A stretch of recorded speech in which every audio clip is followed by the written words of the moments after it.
Ito ang nakakagimbal na balita at tila usap-usapan ngayon sa mundo ng social media. Tila nasampal nga ng katotohanan at kahihiyan ang ilang makakaliwang grupo, lalong-lalo na ang mga loyalistang magpasa hanggang ngayon ay bulag pa rin sa katotohanan. Matapos ang kumpirmadong anunsyo na binasura na at ginawang final ng Korte Suprema ang desisyon upang hindi nabuksang muli ang mga kasong isinampa laban sa dating Pangulong Duterte, gaano nga kaya ito katotoo ating alamin. Pero bago tayo magpatuloy, kung bago ka pa lang sa aking channel ay huwag mo nang kalimutang mag-like, comment at mag-subscribe para lagi kang updated sa mga susunod nating video.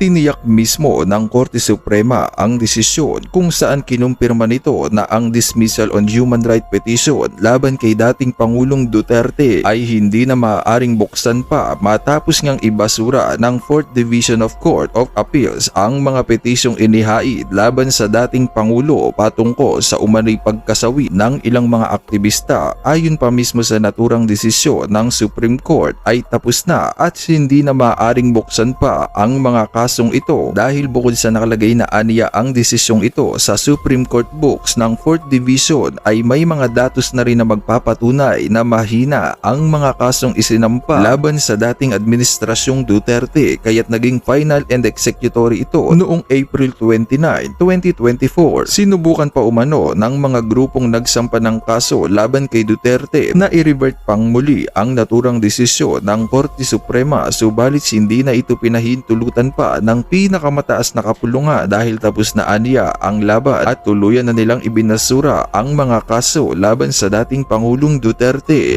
Samantala, sa iba pang balita, baligtad na talaga ang mundo. Ito naman ang reaksyon ni former COA and COMELEC Commissioner Attorney Rowena Guanzon matapos ngang sumabog ang mga revelasyon ni Senator Amy Marcos patungkol sa umano'y pagkakalulong sa droga ng kanyang kapatid na si Pangulong Marcos Jr. Sa isang maiksi ngunit matalim na komento na tila pinatutungkulan ang nangyaring pagsuko sa presidenteng kilalang galit sa mga adik ay tila binira nga ni Guanzon ang umano'y nagpakulong na adik. Ayon sa kanya, ang ironic lang kasi yung galit sa adik nakakulong at yung adik pa ang nagpakulong. Dagdag pa niya, baligtad na talaga ang mundo. Sa bagay, yung sa nakawan nga sa mga flood control ay yung testigo pa mismo ang ipapakulong. Ayon naman sa komento ng ilan sa ating mga kababayan, wala nang karapatang manatili pa dyan sa Malacanang ang taong yan. Nalalagay na tayo sa tagilid at delikadong sitwasyon. Isang maling desisyon lang at pulbos tayong lahat. Dapat malinaw ang utak ng namumuno at di nabubuhay sa halusinasyon lamang. Isang buong bansa ang mapapahamak sa isang maling pagpapasya. Dapat na siyang bumaba dyan. Tama, attorney, baligtad na ang nangyayari. Imbis ang adik ang dakipin at ipakulong, pero adik na ang nagpapadakip at nagpapakulong sa lumalaban sa droga. Imbis ang testigo ang magdidiin sa may sala para makasuhan, baligtad na dahil ang testigo na ang makakasuhan only in the Philippines. BBM, the great pretender, dahil yan ang ugaling adik. The best traitor dahil siya ang nagtraidor kay Duterte. So siya naman ngayon ang tinatraidor ng best dog niyang si Saldico. At para sa iba pang detalye ng balita, narito at panoorin natin ang full video. Ito, simulan po muna natin dito. Dito muna, bago tayo pumunta doon sa dahilan.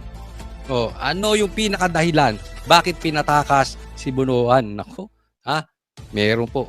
Ito, reliable person. Sige, diretso na po tayo. Pangalawang araw ngayon na wala sa sesyon ng Senado si Senator Ronald Bato de la Rosa.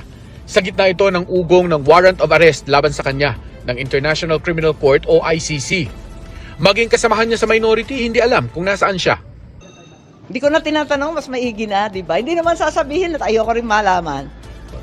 Ang asawa ni Senador de la Rosa ang nakausap raw ni Senator Amy Marcos. Kabadong-kabado raw sa sinasabing warrant of arrest laban sa asawa. Wala. Ito muna, bago magpatuloy ito si Senator Amy. Alam mo, hindi ko maintindihan bakit ang pinaghahanap nila ay si Bato. Wala namang warrant of arrest. Di ba? Hanap kayo ng hanap kay Bato. Konektado ba si Bato sa flood control? Ay nangangamatay ang mga tao dahil dyan sa baha. Yan ang problema natin ngayon. Kung saan kayo nagpupunta. Di ba? Yung nawawala, dapat yun ang inaasikaso ninyo. Yung mapauwi si Saldico. Alam nyo, pag napauwi si Saldico, pustahan tayo. Tapos na ang problema ng Pilipinas. Mahuhuli ang mastermind. Magtuturo po yan si Saldico. Kaya i-focus nyo po yung paghahanap doon sa magnanakaw. Huwag kayong hanap ng hanap nang wala namang connection sa ghost projects. Halatang halata kayong mga tuta. Ako narinig kay Senator Bato, si Nancy De La Rosa na lang nagte-text eh. Sanay na sanay yan eh, talagang asawa ng pulis. Pero ganun pa man, takot na takot. At kabang-kaba, nananawagan, natulungan sana sila na kahit papano may due process, may hustisya, may soberanya ng Pilipinas. Hanggang ngayon, kahit si DILG Secretary John Vic Remulla, hindi pa rin nakikita ang warrant of arrest na ibinunyag ng kanyang kapatid, si Ombudsman Crispin Remulla. Pinakita na ba sa inyo ni Ombudsman Hindi po, Remulla hindi yung po. kopya? Hindi po, sa telepono lang kami nag-uusap. Ang sinabi niya sa akin, nakuha niya ang electronic company from a third source. Alam mo, John Vic, sa totoo lang, yung kapatid mo, chismosa. Chismoso. Marites. Marisol. Kasi, alam mo, simple lang eh. Kung wala ka pang hawak, manahimik ka. Ombudsman ka eh. Act like one. Act like one, boying. Ikaw ang dapat nagpapatupad ng batas ng Pilipinas. Ang ginagawa mo, pinoprotektahan mo yung mastermind ng ghost projects. Huwag kang gumawa ng chismis. Ngayon, kung may hawak ka na saka ka magsalita. Kalalaki mong tao, chismoso ka, animal. Third So, source. hindi po galing sa ICC. Okay. But in form and in function, mukha siyang official. Inform and in function, mukha siyang opisyal. Hindi po, ang opisyal po, ipinapadala yan papel. Hindi po pwedeng text yan. Ano kayo, textmate mo si ICC? But as far as we are concerned kasi, basta nasa national security apparatus ka, dapat actionable document. Yun nga po. And yung, Dapat dumating May talaga. hard copy. yung no? hawak ng Mismo, hard copy. Hindi po pwedeng ganyan-ganyan. kapatid po ninyo, hindi pa masasabing actionable document yon. Hindi pa po. Pero sabi ni Remulla, parehong latag lang ang gagawin kay De La Rosa. Kung paano inaresto noon si dating Pangulong Rodrigo Duterte, basta may papel na. Yung kay dating Pangulo po, may proper channels po yun. Ako po mismo, nakakuha po ako ng copy ng official Opo. na warrant of arrest. Ito, excuse me po. Hindi po inaresto si PRRD. Si PRRD kinidnap. Ulitin natin. Kidnapping po ang ginawa sa kanya. Bakit? Kasi tinanong din niya sa Facebook ko eh. May nagkomentaryo, kidnap ba si PRRD? Hindi ba hinuli? Hindi po. Kasi kung hinuli mo yan, dadalin mo yan sa proper court. Dadalin mo, ihaharap mo pa yan. May karapatan pa siyang ipagtanggol. Dapat, bago mo yung dinala doon, dumaan muna sa korte ng Pilipinas. Kaya kidnapping. Okay? So, ang plano nilang gawin dito, kidnapin ulit si Bato. Isipin mo, Ombudsman. Kayo ang dapat nagiging magandang halimbawa. Dati ka pang Secretary of Justice. Nagkaloko-loko tong Pilipinas na ito. Ganito na lang ba? Pagkaaway natin sa politika, ipamimigay sa ibang bansa. Ito, Marcos, tandaan mo to. You are the worst president. Dahil ipinamimigay mo ang mga Pilipino. Dahil sa pangarap mo, hinayaan mo nang labagin ang batas. At hindi lang labagin ang batas, kundi hayaan na ang ibang lahi ang magdesisyon para sa mga Pilipino. That is the lowest of the lowest. Yang ginagawa mo, Bongbong Marcos. And don't tell us na wala kang kinalaman. Kahit anong tago mong gawin kay Claire, alam ng taong bayan, ikaw ang nasa likod ng pagpapaaresto kay pag-kidnap kay Tatay Digong. At ikaw rin ang isa sa mastermind ng Ghost Projects. Bongbong. Through Interpol. Aha. In this case, wala pa po kami nakukuha. Hindi po dumating sa Department of Justice. So, I cannot comment on a non-entity. So, hintayin po natin dumating bago ko mag-comment po. Kung may warrant, ilabas. Kung walang warrant, tumahimik na kayo. Tantanan na ninyo kami. Ano ba naman pananakot ng ginawa? Yan, exactly. Alam mo yung sinabi ni Aimee? Yan yung sinabi ko na dati pa. Patungkol dito kay Boying. Kung may hawak, go! Kung walang hawak, tumahimik. Huwag kang nananakot. Yang sinabi ni Aimee, sinabi ko na yan kahapon sa vlog ko. At yan din ang sinabi ko before sa ginagawa niya kay Tebes. At yan din ang sinabi ko before sa ginawa niya kay Bantag. Bakit? Lagi siya magsasalita in advance. Pero nananakot lang. Para ano? Sikat siya sa ano? Yan ang politiko. Yan ang ombudsman na mukhang TV. Si Boying. Yan ang mukhang preskon. Epal. Parang bakla, mahilig rumampa. Di ba maraming bakla? Yan na ang buhay nila. Alisan mo sila ng pagrampa. Mamimiligro buhay niyan. Madidepress. Di ba ganyan-ganyan to si Boying? Mahuhuli na daw si Bantag. Hanggang ngayon, laya si Bantag. Asan? Puro dakdak. Si Tebes ganyan din. Mahuhuli na. It took him how many months? Ang dami niya ng announcement. Anong ginagawa nito? Bukod sa pagpapasikat, diversion, tatandaan mo, Boying, yung ginagawa mong pananakot, tandaan mo hindi ka Diyos. Babalik sa'yo yan. Malay mo, takutin ka ng cancer. Malay mo, takutin ka ng sakit. Malay mo, takutin ka ng aksidente. O malay mo, sa susunod, ikaw na ang dadalhin sa ICC. Anong punto ko rito? Ha? Hindi ko tinatakot si Boying na may gagawin tayong masama. Hindi po yun. Pero ibig ko sabihin, kung malakas ka sa presidente ngayon, hindi ka makakalusot sa hustisya ng Diyos. At tatandaan mo yung presidente ngayon, pinakamatagal niyan, 2028. Ang pinakamabilis niyan, October 16. Ay, hindi. November 16. Tandaan nyo Nako, mag-iingat kayo. Ha? Isang stroke lang. Baka ikaw ang takutin. Ayoko po mangyayari yan kahit kanino. Not even to Bongbong Marcos. Ang punto lang natin dito, wag pag ikaw ay nasa kapangyarihan, nanggagago ka ng tao, nananakot ka. Hindi ka laging nasa ibabaw, Boying. Tatandaan mo yan. Malay mo. Diba? Mamaya ikaw nasa ilalim. Mamaya ikaw ang 6 feet underground. Okay, wala po tayong pananakot. Ibig ko sabihin, hindi mo hawak ang buhay. Dahil hindi ka Diyos. Okay? Huwag kang abusado sa kapangyarihan mo. Lahat tayo dadaan sa sakit. Kalma ka lang. Ginagawa yan. Sa social media naman naglatag ng argumento ang abogado ni De La Rosa. Sabi ni Attorney Israelito Torion, kung RA 9851 o yung batas na nagtatali sa atin sa International Humanitarian Law ang gagamitin para isuko sa ICC si De La Rosa, bitin ang batas dahil wala pa raw itong implementing rules and regulation. Maliban kay De La Rosa, isa pang inaabangan sa Senado ang pagpapatuloy ng Blue Ribbon Bago tayo pumunta dyan sa Blue Ribbon, okay? Ang gago talaga ni Bongbong Marcos. Ang gago mo, Bongbong Marcos. Ginamit mo at hinayaan mo ang dayuhan dahil hindi mo kaya ng harapang laban ang mga Duterte, ginagamit yung ICC. Akala mo sa ginagawa mong yan, kinakampihan ka ng Dilawan. Oo. Pero akala mo, hindi ka tatraydorin ng Dilawan? Excuse me po. Ha?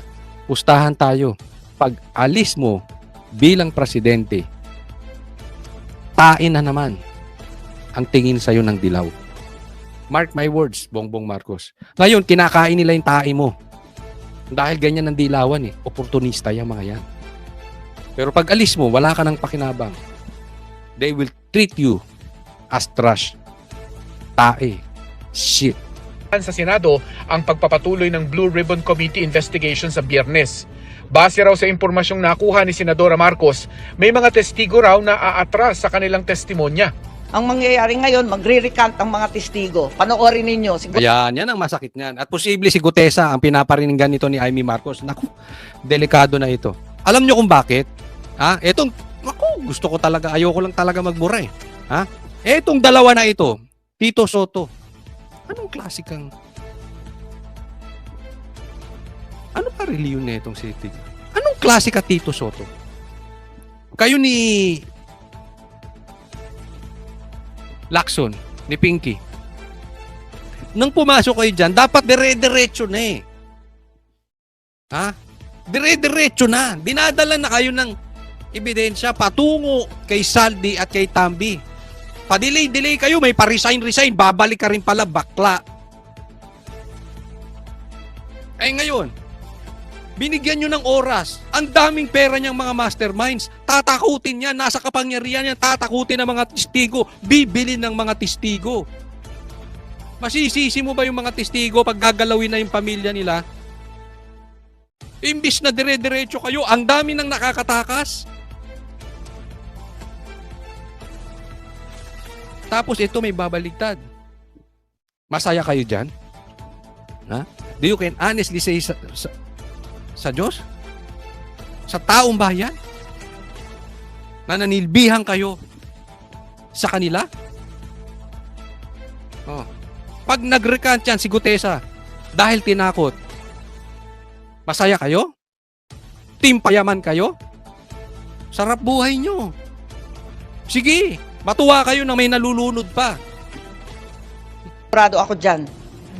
Isa-isa yan na biglang babaliktad dahil pressure, tinakot ang pamilya at halos tinutukan ang asawa at anak. Grabe, no? Ingat ka dyan. Kung merong halik ni Judas, kamay ni Judas yan. Ako,